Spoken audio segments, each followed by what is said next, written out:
Final lap, Reddick. Come on. Keep your fucking foot in it, Reddick. Beat Larson to the line. Beat Larson to the line. Beat him to the line.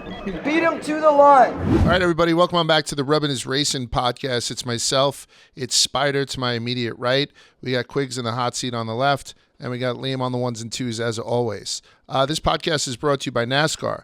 The upcoming race is the Am Better Health 400. It's going to be held at the Atlanta Motor Speedway. You can tune into Fox at 3 p.m. this Sunday, March 19th.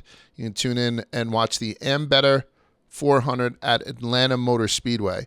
Just as a reminder, this is the 75th anniversary of NASCAR, so they're pulling out all the stops. That's including the Chicago street race. We just got an email yesterday that we're definitely going to be at Nashville. I think the busing guys are going to be with us. So NASCAR is pulling out the stops.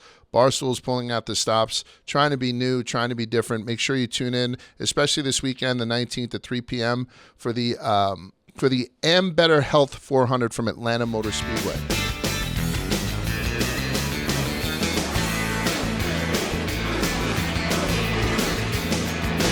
We're going to start this off by telling you guys we went to Phoenix this weekend.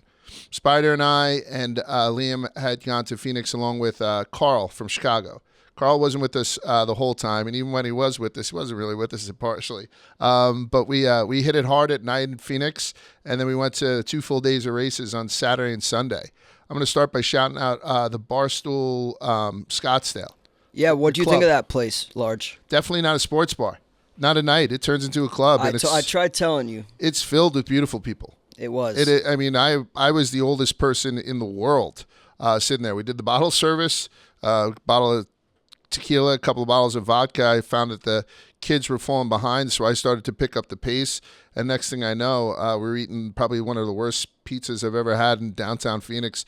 It immediately gave us all diarrhea within minutes. But back to Barstool Scottsdale. Place is fucking awesome. Yeah, place rocks. Unbelievable setup. They were so great to us, by the way. We had a table front and center. Everyone was coming up, saying hello. It's very cool. We had a couple drivers there, Garrett Smithley. And CJ McLaughlin? Yep. And then some of Denny Hamlin's friends as well. I was hoping Denny would join, but understandably so. Probably the responsible thing from Denny to not. We're going to get into Denny being a little bit irresponsible in a second. It was one of those places where right when we got there, it was just us in the VIP part, and I was looking around, and I was like, we're the least cool people in here. It's like everybody else in here is fucking attractive and young and like good looking. Yeah. Then there was us up there. I was like, we need some more people up in this. We definitely stood out. Yeah. And it was just us three. When you have a huge VIP section all to yourself, and Spider had said, we may not have that many people coming. And I said, shut the fuck up, Spider. We got a ton of people coming. I shouldn't have said that. Yeah, I was. Because it didn't, once we had everybody there, we were packed in. And it was perfect. It was the way that it should be in the VIP, right? Yeah. It was an Akon video. Akon?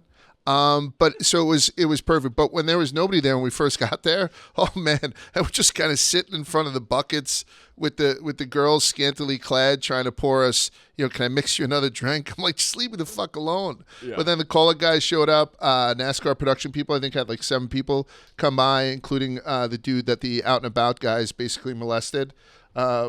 Jake. Oh, Jake Timon. Jake. Yeah, handsome Jake. Shout out Jake from the great NASCAR marketing team. Yeah, and a couple of stoolies who we had up in the VIP with us at one point or another. So, again, just a great time. And I think we're going to do it again for the NASCAR race. Nashville race. Oh, yeah. Yeah, so we'll have Barstool. The Nashville bar is opening. It's coming soon. So I think it's on pace to be open by the time the Nashville race is happening. So we should be there before or after the race. Stay tuned for our Nashville plans. We were at Nashville last year, and we'll be back this year, as well as at the new Barstool bar. So that should be a blast. By far the hottest race we've ever been to. That was a hot day. Well, I mean, I walked like 3 miles to get to the track. Yeah, at Nashville last year. Do you remember how hot it was? We had that one like double-decker pop-up like VIP that we were like standing by the air conditioning vent. I'm gonna get to this. I'm gonna old man vent like I tend to do, but I'm gonna tell you right here, I'm taking a back seat. Literally, I was in the back seat to probably somebody who's much more old man ventish than me. A couple of corrections and DMs to start off. I'm going to tell you, when you reach out with DMs and corrections and stuff like that, I love it. If you reach out with history stuff, I love it. I'm going to do the twisted history of NASCAR at some point. Some guy was sending me, he's like, he started sending me like all this kind of shit. Keep it coming. So Brandon, a guy who had hit us once before, said, as soon as we brought up last week, the Anheuser-Busch kind of being up in the air, but it looks like it would be Blaney who's going to get it. Well, no, Chastain. Chastain is going to get it with Trackhouse. That's what we had said, right? Anheuser-Busch sponsorship. Yeah, That's who he's we the wanted. favorite. Yeah, he's the favorite for it, but yeah. So they said there's nothing determined yet. and I said, oh, well, what about Kyle Busch, Busch with Busch, and all that kind of stuff? But he'd said it makes a lot of sense since Pitbull did a Bud Light commercial and he's part owner of Trackhouse, which makes me think about Pitbull doing like a Bud Light commercial with Ross Chastain, which would be one of the most uncomfortable commercials ever to watch. There's probably something there, though, Large. You're Oh, right. 100%. Yeah, I think so. And then multiple people corrected me and confirmed what you had said, what Quigs and Spider had said. I had said that Harvick had won 5 times in Phoenix. And as I was saying it, these guys both corrected me and said, no, it's no. I can't even find where I found that 5 times It's thing. 9 times. It's definitely 9 times. Derek Yoder, though, one of our guys, Derek's great. yeah, he reached out and he said, in addition, Harvick had 19 straight and now 20 straight top 10s after this weekend, which is a NASCAR Cup record for any single track. 20 top 10s in a row in Phoenix is an S. So in the No Fucks Given Tour, and we'll talk a little bit more about Harvick in a second, he keeps racking up records every week. So that's it. And the last thing I will tell you with sending DMs, we're going to try to launch some merch in the next month or so. So if anyone has something that they want to put on their body and they want to buy 100 of, give us some ideas. Yeah. Right? Get in touch. Yeah. I sketched out a Show 'em. Rushmore thing. And Really for- good. Yeah, so for people who are watching this on YouTube, I sketched that out like a NASCAR Rushmore. I think I would wear that. Large is just like quietly moonlighting as Bob Ross. Like, Yeah. what the fuck is this? I think if we do that, we don't even get like the design team to make it. I think that's Right. the Right, like do exact it design. that like Just rustic. scan Yeah. that. Yeah. Yeah. So, and you can see it's Dale, it's Gordon, it's Petty, and it's Jimmy Johnson. So I think like NASCAR Rushmore. Nashmore? Nah, it's kind of clunky. But whatever. Like even Rubbin is racing Rubbin Rushmore. Rub-roll? Whatever. So it's a NASCAR The Rushmore. name needs some work. The art looks great. Yeah. So if you guys have any ideas. Rubmore sounds kind of off. Yeah, Rubmore. That's like a Glenny podcast. All right, let's get to the race, right? Let's get to the race. We decided to like give a toe in the water to see if the Xfinity races are truly better than the Cup Series. We've been talking that almost as a trend for the past couple of podcasts that we've done. So we decided to really spend some time in the pits, right, by the haulers, and certainly at the race this weekend. And I don't know if people are right or if Saturday's race ran a lot more like a Cup Series race, but we had a fucking wonderful time. We had a wonderful time at the Saturday race, and we got to meet a bunch of people, like Jeb Burton, Parker Kligerman, Yeah. Anthony Alfredo. Yeah. Um, Riley Herbst, your Riley guy. Herbst. Then we saw Stenhouse, we saw Chastain, Yep. And then in the pits we met this guy who's now like a superhero for us, Ray Martinez. Yep. Yeah, who was on the Braves. He was the third baseman either in the farm system or I don't know if he made it to the bigs. I wasn't paying attention to him, but he's just like this big stud of a dude, and he's the gas man for some guy named Sammy Smith, who is actually our special guest this week. Spoiler alert, William Byron won the Cup Series race, which you probably all know. Boring. So, but we had Byron last week, and I think we're going to get Byron a couple of times during the season because he's on a tear. So we decided to go with Sammy Smith, this fresh-faced 18-year-old kid who won on Saturday at the Xfinity races. So it was good. I mean, William. Well, let me rephrase. William Byron's not boring. It's just getting. I mean, he won last week. He won this week. There's only so many. Yeah. We want to show love to some new drivers. That's all. Absolutely. Yeah, no, you weren't. Yeah. William Boring. No. We were changing the name. Not at all. We actually loved it. I'm saying it probably Yeah. would have been boring to hear him 2 weeks in a row. As much as we are fans of William Byron, And we got to meet him a bunch of times, too. he's great. So I think it's going to be one of those things where if we develop a relationship with him, particularly as his teammate continues to do, extreme sports and break legs and stuff. That's my little dig on Chase again this week. So we look forward to having Byron back. We'll talk about that in a second. So our picks for Saturday, as Spider and I were sitting in there, Liam was with us too. Carl just came to Sunday's action. You were Kyle Busch. I was on Kyle Busch. Yep. And I was on Josh Berry. Just because when I mentioned it, I like Josh Berry, Quigs is like, you're just throwing your money away. which ended up almost like he finished 9th in the Cup race. And that's the whole thing. Like, I think he outperformed both times. One of the things that scared the shit out of me, and you said I was throwing my money away because of the Cup aspect of it. Yeah. And once I said it was Saturday, you're like, oh, I like that bet. But Liam and I were sitting down in the hospitality booth, and the TV was on for a second. And when Berry was spun out, one of the things that made me not want to bet on him was the announcer's like, he's happy-go-lucky. Like, that's like, oh, he just kind of got spun out, but he's type okay with it. I was like, that's not what I want. Yeah. The guy that I just put money on. And he's not. He's not happy-go-lucky. He was spun twice. Like, I thought he was out of the race twice. We were like, he's the largest guy is the first to go. Then he claws his way back to fourth. And then he gets spun again, and he claws his way back. He wound up finishing 8th in the race on Saturday, but it was anything but happy-go-lucky. It was like a valiant effort. And I'm a Josh Berry fan now. I'm a Josh Berry fan. And I'm an Xfinity fan. We're going to pay a lot more attention to it. My guy Riley Herbst, fourth place finish. I know, again, people love taking shots at Riley. Fourth place, nothing to knock him for there. Great to meet him before the race, and great performance from him. If you get down to pit row for any NASCAR event, for people who haven't gone yet, and it should be on your bucket list, you're walking down, you see all the cars, and for the most part, the cars have owners and crew around them before the drivers jump in. Riley has the Monster Girls around his. It's the only one. It's a glaring, discrepancy, particularly with the Xfinity guys on Saturday. He always is flanked by 4 smoke shows. Yep, I love it. Yeah, so I appreciate the hustle there. There was a point in the race, and again, we're up on we're in the high rollers suite. Barstool Sports, the sportsbook, had taken us out there as guests because you guys are doing so much on the sportsbook, which we appreciate. And Spider was almost like the Ask Quig segment for the whole goddamn race. There are a couple people there who brought their girlfriends. These guys are whales, so they're watching the race, and stuff was happening. And Spider was breaking stuff down. It was wild. To some of them. A lot of the players that were there were not necessarily NASCAR fans. Mm-hmm. They just lived in Arizona, so they might have been at the NASCAR track for the first time. So they had some basic questions where I felt comfortable answering. Nothing like the Ask Quig segment you guys see on this podcast. It's also a lot easier to explain NASCAR stuff to people who have no idea. Yeah. Because you can't get called out. Yeah. It was where you very can't get elementary, called though. out. Why are they going side to side? Why are they turning like that on the restarts? Yeah. Warming up the tires. But I will tell you, all of a sudden, Spider is so animated about Kyle Busch, who was running a great race. And then all of a sudden, he just started to fall off. And Spider was the first one to yell out, he's got garbage on his grill. Oh, yeah. There was some hot litter. dog wrapper or something. Yeah, there was litter that blew onto the course, so it was stuck on his grill. And so he's explaining to people, that the intake in the air, that's, I guess, it's going to cause the engine to overheat and blow up, is what he had said. And so now everybody is watching, thinking that they're going to see a fucking explosion. Yeah. But then Spider says, watch, he's not getting any clean air in, and he's going to go behind, this, I don't even know who was in front of him, get extremely close to him and sort of move back and forth, and the litter is going to, and it's exactly what he did. Yeah, it happened. I felt like $1 million after Kyle pulled off the move. Thank you, Kyle Busch, for making me look like a genius. Yeah. It would have made me look even more genius if you won, but...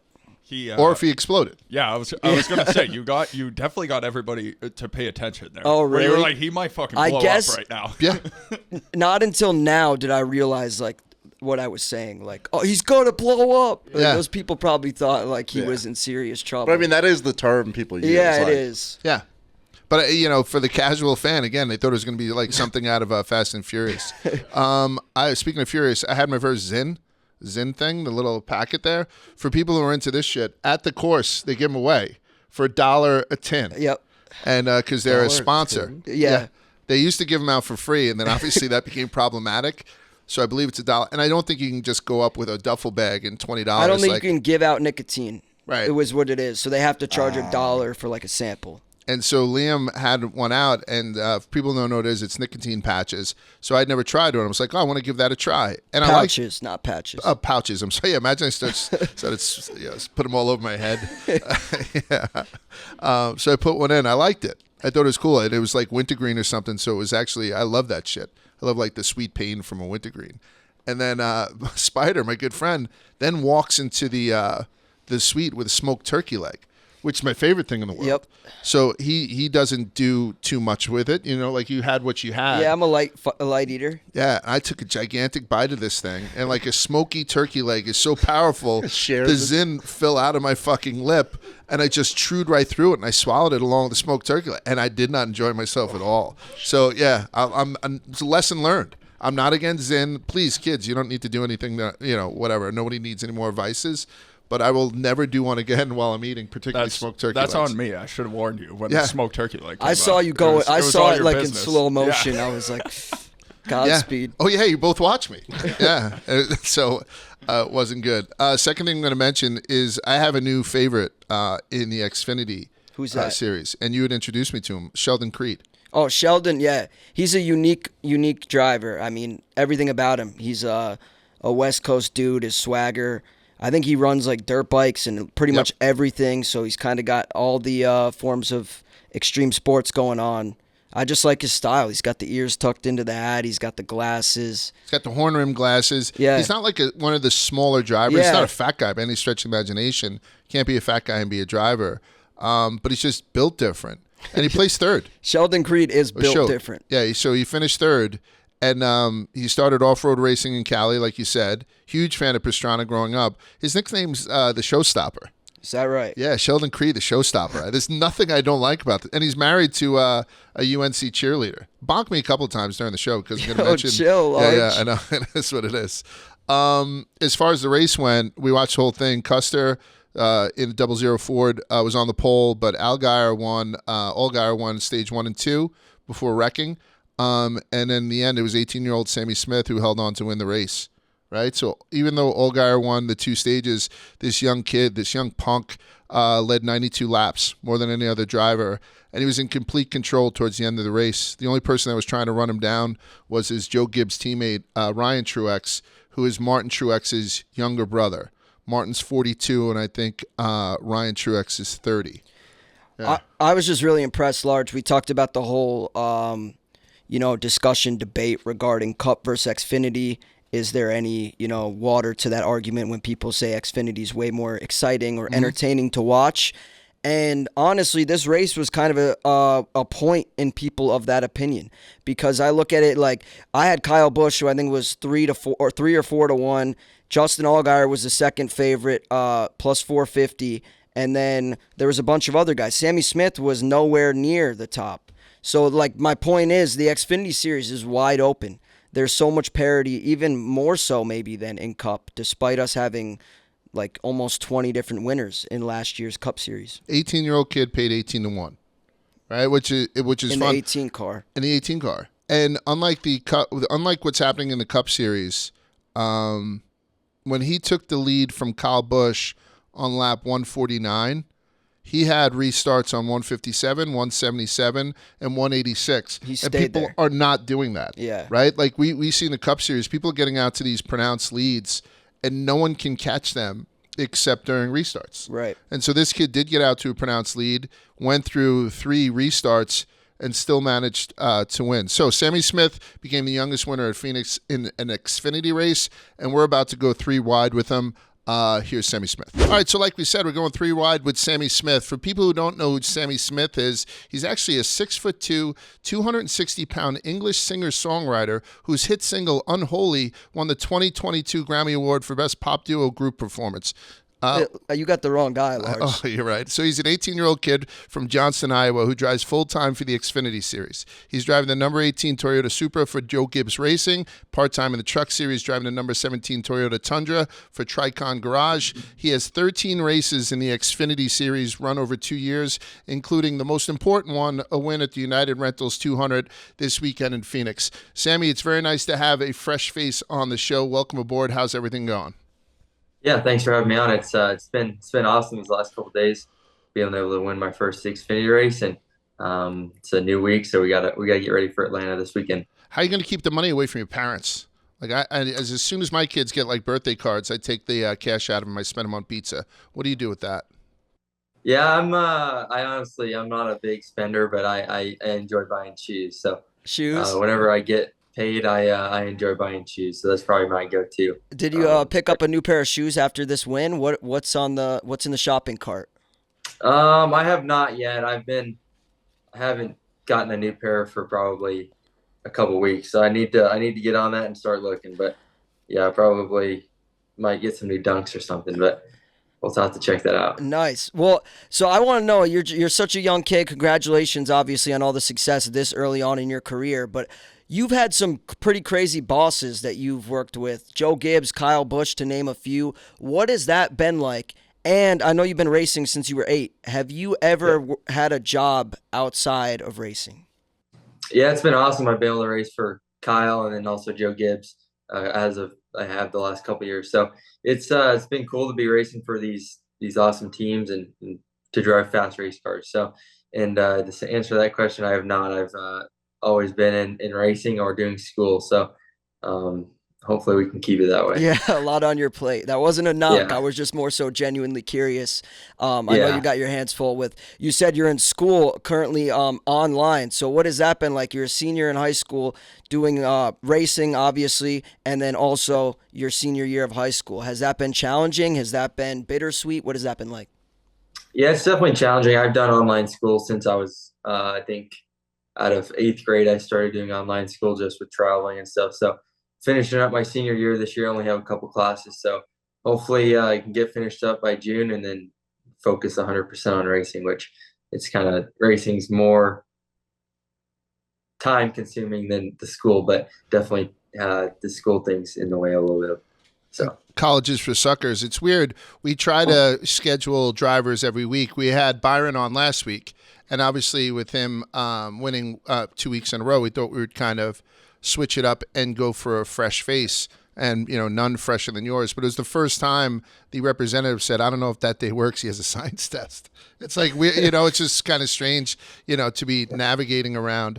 You said you started at 8 in go karts. Is that strange? Are your parents extremely irresponsible for putting their kid in there at 8 years old? I mean, is that? I guess I should say, is that the trajectory nowadays? Are the older guys like a 42-year-old Martin Truex? You're more than, half his age. You're less than half his age, I should say. As they're starting to kind of get filtered out, is the 8-year-old starts in go-karts and everyone doing the iRacing basically whenever they're able to pick up a joystick? Does this mean that the sport is going to get so much younger? And how young can it get? yeah, I think I started when I was 8, and looking back at it, I think that was a time for where a lot of racers started. But looking at it now, there's kids starting at 4 or 5, 6. So it's definitely a lot younger from what I started. But yeah, I think the generation has started way earlier in racing, and it's more popular, I would say, in the younger community for sure. We can look back at all the previous success you've had as recently as your win this weekend, but have a question about your future. Where do you see yourself 5 years from now? Is it racing? What level? And yeah, I guess where do you see yourself? What would Sammy Smith in what year is it? 2023 and 2028 look like? Yeah, hopefully I'm a NASCAR Cup Series champion, multi-time winner. I think that's been my goal since day one to not only when I do something, I want to do it productively and not just partay in it. And I want to go out and win and try to win championships. So that's my goal, and I'm gonna shoot for nothing less than that. I love it. Certainly ambitious. Hopefully, we can see a Sammy Smith championship before 2028 in the Cup Series. I want to go back to the ARCA Series for a second, though. In 19 ARCA races, you had 17 top 10 finishes. What is the secret? What's the secret there? I know we were lucky this weekend before your race, before your win. We met one of your great pit guys, Ray Hernandez, who's just awesome. Yeah. Awesome, great dude. Is he the secret, or what is the secret? How do you only had 2 races where you didn't finish in the top 10. That is hard to fathom. Yeah, it's definitely a lot of hard work, a lot of dedication, a lot of preparation to try to show up to the racetrack every weekend and be competitive like that. I was fortunate to have great people around me, great cars. I raced for Kyle last year and also raced for Joe Gibbs too. So yeah, Ray, I just met him I think last year. He's my fuel man this year. So love him and all the pit crew members on my team. They're definitely one of the best on pit road every week. So it's definitely important. You know, Spider had asked you a 5-year plan. 5 years, you still won't be able to rent a car. You gotta be 25 to rent a car. This kid's gonna be a Cup Series champion. It's fucking wild. I mentioned that you're the youngest Xfinity Series winner just at Phoenix. You're the 4th youngest winner in the series history at all tracks. We were following Xfinity last year, and even though you had some, very good drivers like Allgaier and whatnot, it was Gragson versus Gibbs. That seemed to have been the main storyline. You have those two guys essentially graduate, right? They move up to the Cup level. Yeah. Then you have a guy like Custer move down, and everyone say that's going to be a good move. Maybe he's going to dominate, and he hasn't shown that just yet.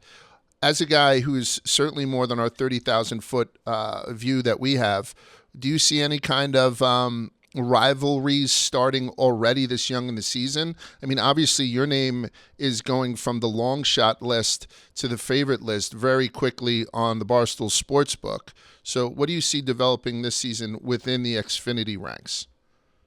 Yeah, I think hopefully not this early in the season. You want to be getting into a piss and match with everybody. But luckily I've been able to, the last 3 weeks, we've had fast cars, but unfortunate situations have happened caused by not of our doing. So, yeah, I think, Custer's really good. John Hunter, my teammate, is also really good. So I'd say there's probably 5 or 6 guys that week in and week out that can win. And then you got guys that come in a couple of times a year, like Kyle. I know Ty's going to race a couple races. So, hopefully we can, continue that, just kicking their butt and not having any altercations. But, sometimes there's altercations and they have to be handled. So hopefully we don't have to get there, but it's definitely part of it if it does. So I know you mentioned the relationships with the Joe Gibbs Racing team as well as Kyle Busch, but growing up, were there Cup drivers that you rooted for outside of those guys? And currently, or maybe growing up, was there one driver that you compare your driving style to that we've seen in the Cup Series? Yeah, growing up, I was a big fan of Jimmy Johnson. I also liked Kevin Harvick. So I think between those two, I think my driving style would probably go between those two. I liked how Jimmy Johnson always, he had to work hard to get where he's at, and once he got to the Cup Series level, he shined. Up until then, not sure he was the favorite for many people, and then I think Kevin Harvick, I kind of like his attitude of if you mess with him, he's gonna give it to you back. So I definitely growing up like those two drivers, but yeah, now I kind of hopefully people can pick me as their favorite driver. That's right. So those guys are going to be retiring soon, so they're going to need a new favorite driver to root for. Sammy Smith's probably your guy if you're watching and a Harvick or Jimmy Johnson fan. But let's talk about the face then. Let's talk about him being the face of the future of racing. Right now I'm trying to focus on finishing school and trying to be dominant in the Xfinity Series. So it's definitely a challenge. I live by myself. I actually got a dog I got a couple months ago. So it's just me and my dog, and trying to navigate through finishing school and trying to win races on the weekend. What kind of dog you got behind you there? It's a mini golden doodle. Oh, that's adorable. Yeah, so not hopefully she doesn't get too big. The last thing I got for you, last question for me. Obviously a big win this past weekend at Phoenix in the Xfinity Series. Was that the biggest of your career? If not, what was? And then also, if there's one trophy that you want to have in your fruitful future career, what is it?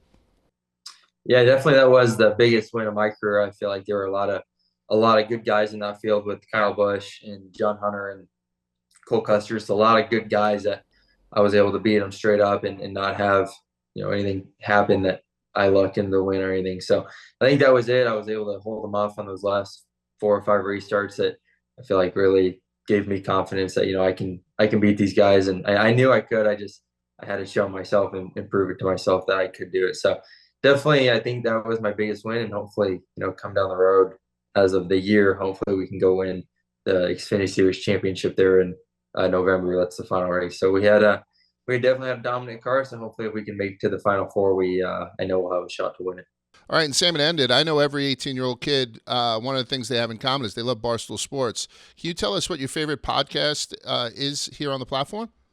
Yeah, for sure. Rubbin is Racing. I listen to it here and there when I'm not busy. So definitely you guys. Fantastic, buddy. Good luck. Yeah, thank you guys. You're the man. All right, so that's Sammy Smith. I'll ask you guys right now. Barely Legal with Sammy Smith. Is that a good name for this podcast? I love it. All right. I love it. All right, so this episode is Barely Legal with Sammy Smith. 18 years old, and this kid's got nothing but upside as far as I can see. You agree? The future is so bright for Sammy Smith, and we saw it firsthand this past weekend. I'm glad we got the chance to talk to him. I can't wait to watch what his future has in store for him. All right, so let's move on to Sunday. I won't get into all those numbers again because it seems like it bores people. I'll say two things about Sunday's broadcast. And Quigs, if you notice anything from watching it, let me know. But I realized that it was the number 3 sports event behind the collective coverage of March Madness, which wasn't just one, episode, right? It was the collective coverage. I don't even know if you count that. But then the number 1 was also the Players' Championship. So NASCAR is running number 3 behind March Madness and the Players, which I think is probably what people would have expected. Yeah, I think so too. I mean, in the suite that we were in, there was 3 TVs, 1 March Madness, 1 on the race, and 1 on the Players. So, yeah, let the VIPs of Barstool Sportsbook be like the guinea pigs, if you will. They're all watching those 3 events. Those people probably have a pretty good grasp on what's on TV, which sports to be watching. So, yeah, that checks out. Surprising. It started with us not in LA, right? Because LA was a little bit flaky as far as who they put in the Coliseum. But everywhere else that we've gone and we've seen, one of the recurring themes is asses in the seats. And Phoenix Raceway sold out for the United Rentals United Rentals United 500. So it sold out. Phoenix sold out this weekend. And that's where I'm going to get to an old man vent.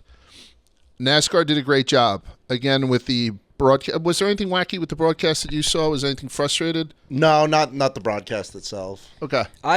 They show the Denny Hamlin Ross Chastain finish? I'm not sure. No, I don't think so. I feel like I saw that unfold on Twitter after, and not in real time did the audience really see that Denny. Uh, You were talking about it, and I was like, I don't remember. We were obviously at the race, so we weren't watching the broadcast, but that would probably be my one criticism, if any. Right, if there was, to have one. But my criticism is that they couldn't get us into the venue. No. It was impossible to get into Phoenix. That's not NASCAR's fault, and I'll tell you whose fault it was. These fucking jerk-off cops, and we're pro-blue here.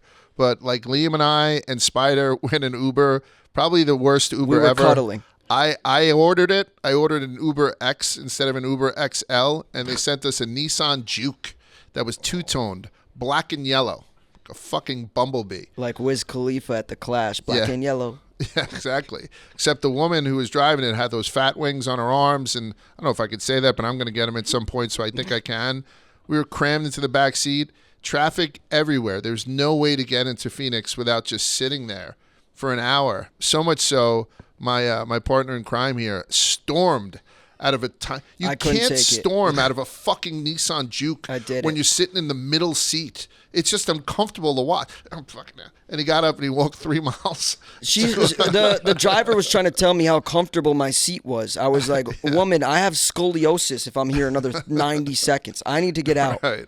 So he jumped contorting out. my body in the back seat of this car. And you could just see down this like hill that we're on. Spider is just like McGregor walking. It does. down that like through the desert. I was wearing a black T-shirt to walk like 3 miles to the gate. I get there, I'm like drenched in sweat. It was tough. You look like you swam there. And then even as Liam and I got closer, we tried to jump out of the car, and some cop in a big cowboy hat, "Sir, get in your car."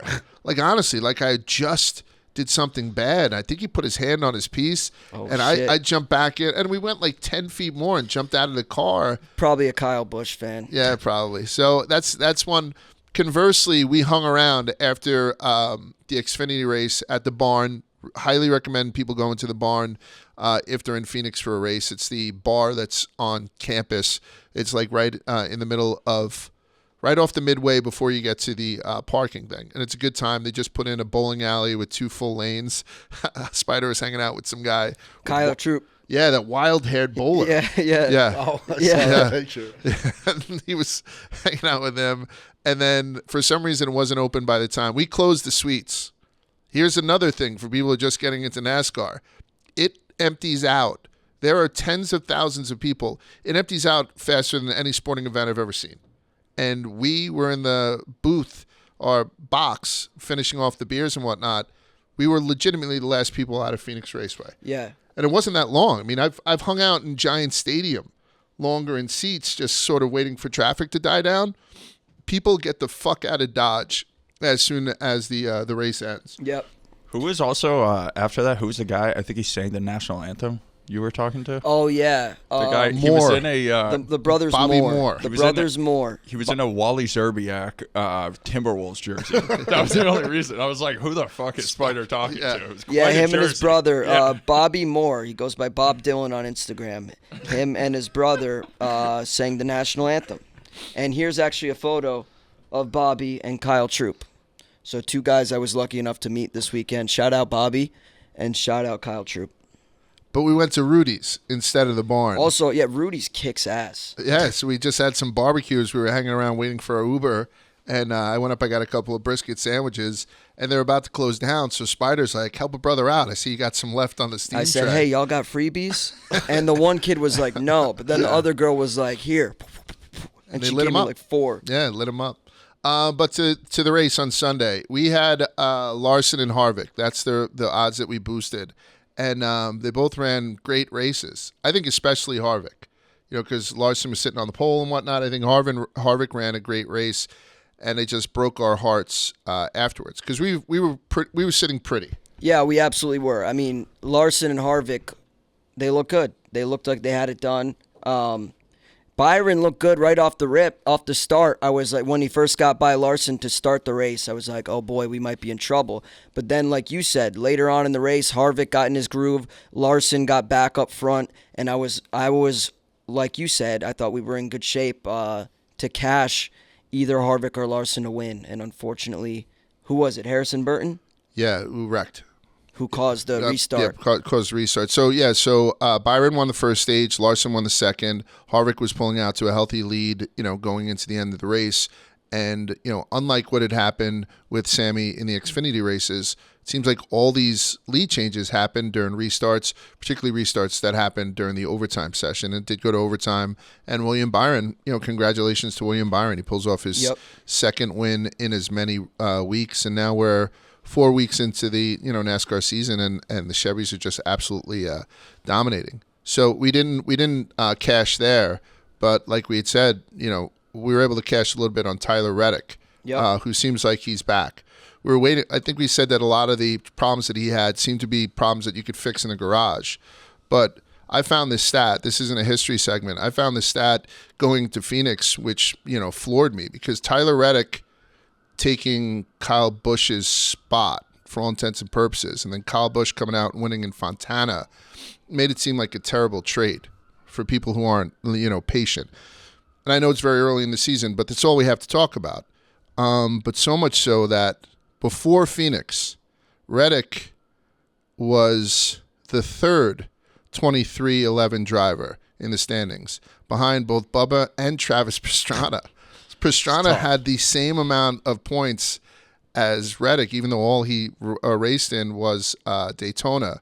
And since he finished better in Daytona than any of Reddick's finishes, and again, he's had engine problems, all these kind of things that stopped him from doing well. But he was the third best driver for his team going into this thing. But he didn't start off in a beneficial position. He climbed during most of the race, and he wound up finishing third.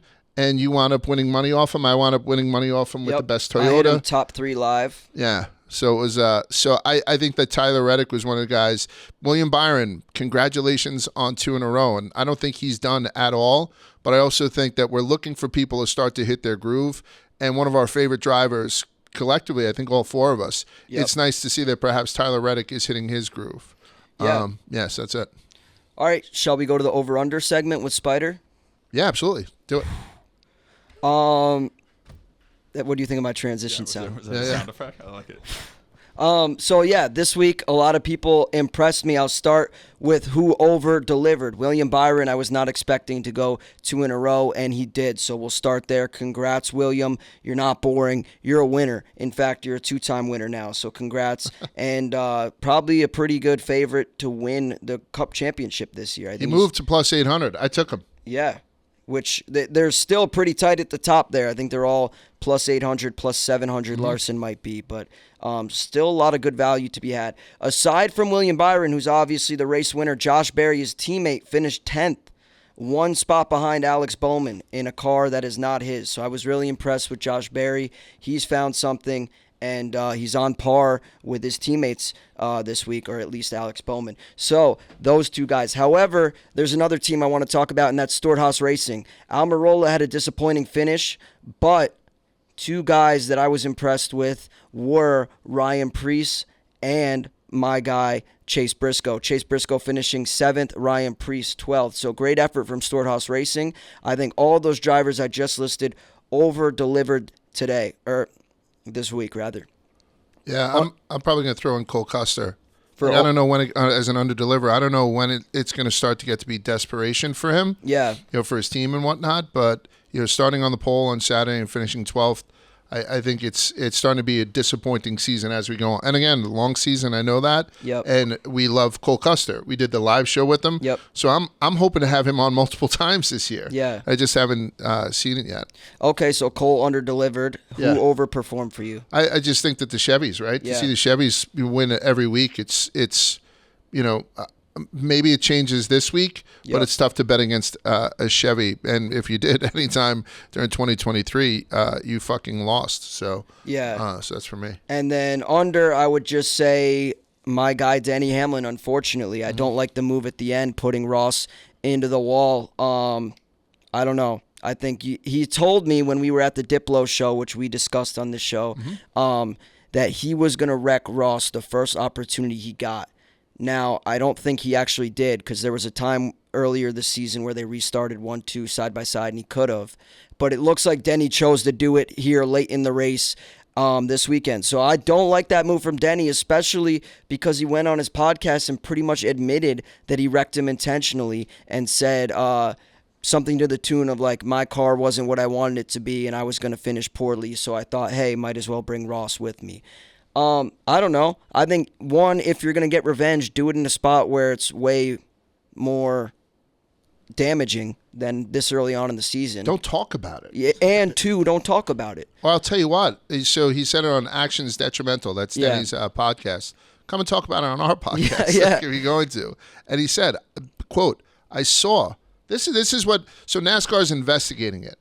And there's going to be a fine. Seems pretty open and closed. What is there to be investigating? Listen to this podcast. I saw that we were the only people up top, so I said, I'm going to send him in the fence and door him. Yeah. Now, my dumbass got caught up in it because I got pinned. He was between me and the wall, and then so I got all screwed up, and then I lost a bunch of positions for my team, which was stupid as, and they bleeped it out, but stupid as shit.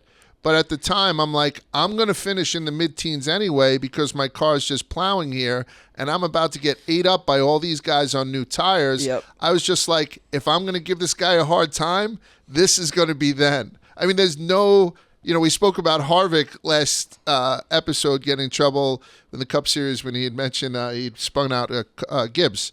And, there's no gray area there. So I'm assuming that a fine is to follow. Yeah, I mean, I would imagine so. Yeah. I know we do the over-under with Spider every week, and we do an Ask Quigs every week, which we're going to do right now. This is the second week in a row that I got to see William Byron in a winner's circle. Quigs, what are those stupid fucking giant hats? Like, I see TJ Hitchens, the only person I've ever seen them. And so it's an old person's question, I think. It was... They I think it's a recently new company. I think they were on Shark Tank or something, and I didn't watch the episode, but I would assume the Shark Tank people would just be like, gimmicky, didn't do it. And I know they reached out to us. I think they probably reached out to everybody on Earth, and sent us a few hats pretty early.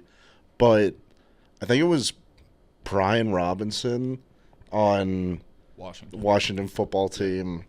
It's his friend who owns the company, and he wore it after, I think, their wild card win or something, and it like caught fire in social media, and then a bunch of other players started wearing it in the NFL, and then now it's made it to NASCAR. Yeah, I saw Jeff Gordon was wearing one too. I believe that. And I don't know, it's dumb, but it's just kind of funny to see somebody in a massive hat. Is that the merch idea? How much do they cost? Do you know? If I had to guess, I'd say 50. I think I saw somewhere that they were 75, but I just am right now on the Hendrick Motorsports site, and they're selling 2 of them, the Raptor and the Valvoline one. For how much? 125 each. Holy shit. So quite the markup. Go. They're really cashing in on Willie B's back-to-back. What You are guys want to, if Hendrick Motorsport is watching and wants to send Large and I one, Send them by. Yeah. Absolutely send them by. probably the only hat that will fit on Large's head. Oh, that's a dig. It probably fit comfortably. You know You're what I right. mean? Yeah. All right, so that's Ask Quigs. So in general, Quigs knows a lot about NASCAR. He's also our fashion consultant. What do we got history-wise this week, Large? It's going to be with the preview. So we'll get into the Atlanta preview because that's where we're going. And again, this podcast is brought to you by NASCAR. The upcoming race is the Am Better Health 400 at the Atlanta Motor Speedway. Tune into Fox at 3 p.m. Eastern Time on March 19th to catch all the action. Can Byron get his 3rd in a row? There's a bunch of storylines that are developing as they do every week on NASCAR. So make sure you tune in on Sunday at 3 o'clock on Fox for NASCAR coming to you from Atlanta. We're leaving the left coast, right? So that was the left coast joint, the west coast joint for NASCAR, and we're coming back to Atlanta Motor Speedway, which is just over 1.5 miles. It's in Hampton, Georgia, which is 20 miles south of Atlanta, and it's hosted NASCAR Cup Series stock races since 1960. We like to do a little history segment. Sometimes they're longer than others. Here's this history segment going into Atlanta Motor Speedway. It's where they filmed Smoking the Bandit 2 back in 1980. And I'm a huge Burt Reynolds fan, so it means more to me than anybody else here. But also Jimmy Carter. Jimmy Carter, who's the former president, he used to work there as a ticket taker. Oh, wow. So he went back there multiple times when he was the governor of Georgia and multiple times when he was the U.S. president. So some historical significance to Atlanta Motor Speedway with 2 of the most important people in my childhood, Burt Reynolds and Jimmy Carter. So Chase would be the hometown boy, right? But he's not racing. He would have been my pick this week. Yeah, because he's too busy snowboarding. So we have a couple of former winners, multiple winners. Kevin Harvick with 3. I think I double-checked that, but please, somebody else tell me if I'm wrong. So Harvick has 3 wins there. Keselowski has 2. Kyle Busch has 2. Then you had Denny Hamlin, Ryan Blaney, and defending champ William Byron are the only other former winners that will be in the field this week. I checked the weather. It looks like it's going to be in the low 40s and cloudy. Which I think is relatively lucky. We were talking about Saturday versus Sunday in Phoenix, and Saturday it was low 70s and cloudy. Sunday it was mid 80s and very sunny. So when that track got heated up, it got a little bit more difficult to tame. So it looks like Atlanta is going to be, I think it's beneficial to be then in the low 40s and cloudy, right? As long as we keep the rain away. So that's it. As far as headlines going into it, I had seen a headline for us going into Talladega that Cole Swindell is performing concert in Talladega. Is that something we got to pay attention to? I used to be a fan of his. I mean, I'm not really as big of a fan anymore, but yeah, in my country era, I was a fan of his. Your country era has not stopped. So, I mean, Liam, we went to the barn. There was a country cover band, every song. And I'm sure he only played the bangers. And I'm still calling it country western. Every country song he played, Spider was up dancing, sometimes by himself.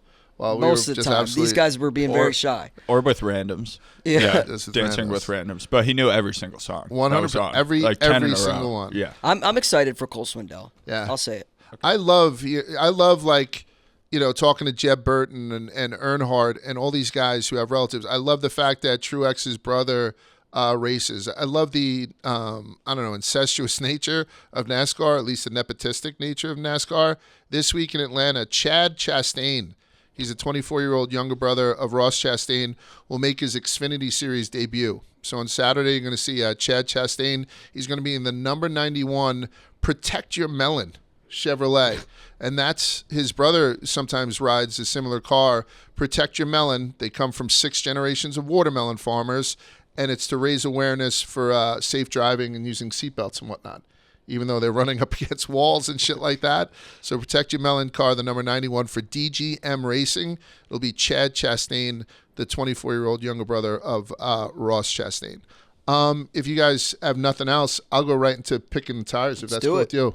Alrighty, so give them a little context. We're filming this on Tuesday. March Madness has everybody going to different places around the globe. So you're going to be in Ohio? Yeah, I'm going to Columbus. And I'm going to be in Boston. Quigs, you home? Yep. Okay, so Quigs is home holding it down. Liam, do you have to travel with any of these? I do not. I'm Okay. excited.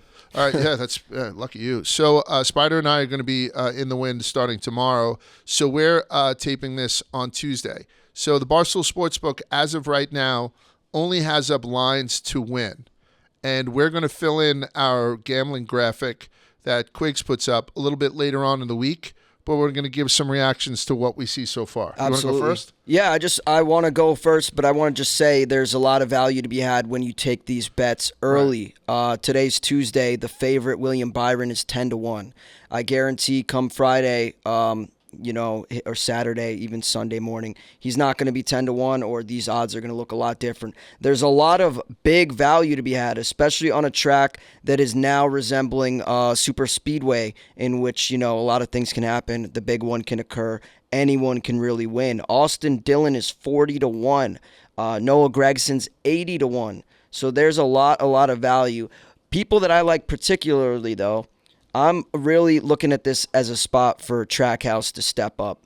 Daniel Suarez is plus 2,500, and Ross Chastain is currently tied for the second favorite at 12-1. I like either of those guys to show up. I like Tyler Reddick, a guy who we cashed in on a top 3 and your several bets large last weekend.